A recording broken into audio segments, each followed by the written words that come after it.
Gara waxing, ketiak wanita muncul jerawat kecil lalu membengkak. Dioperasi, ternyata penyakit ini. Seorang wanita curhat mengenai kondisi ketiaknya yang harus dioperasi gara-gara waxing. Ia tidak menyangka hal sepele tersebut justru berdampak pada kondisi kesehatannya. Wanita bernama Sherry Tiffany ini pun menceritakan kronologinya. Curhatan tersebut ia unggah melalui akun TikTok pribadinya.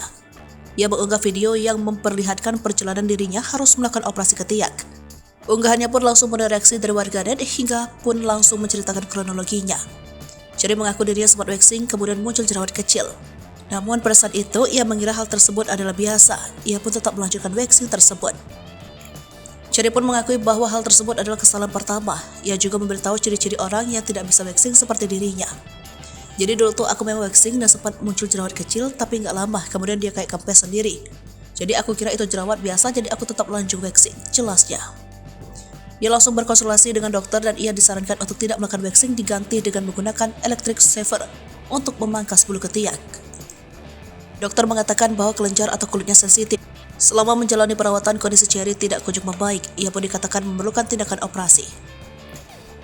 Sherry pun memutuskan kembali untuk berkonsultasi ke dokter. Ia mengatakan didiagnosa pertama kali mengalami furunkel. Sebagai informasi, furunkel adalah radang kulit seperti bisul yang ditandai dengan radang folikel rambut yang kemudian menjalar ke jaringan bawah sekitar dengan membentuk suatu abses. Ia pun langsung menjalani perawatan kembali namun tidak ada perubahan. Ia pun disarankan untuk ke dokter spesialis dan didiagnosa pun sama.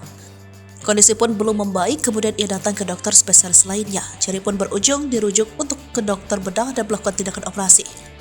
Ia juga mengatakan penyakit yang dialaminya tidak dapat bisa sembuh oleh obat saja, sehingga memerlukan tindakan operasi agar furunkel tersebut tidak tumbuh kembali.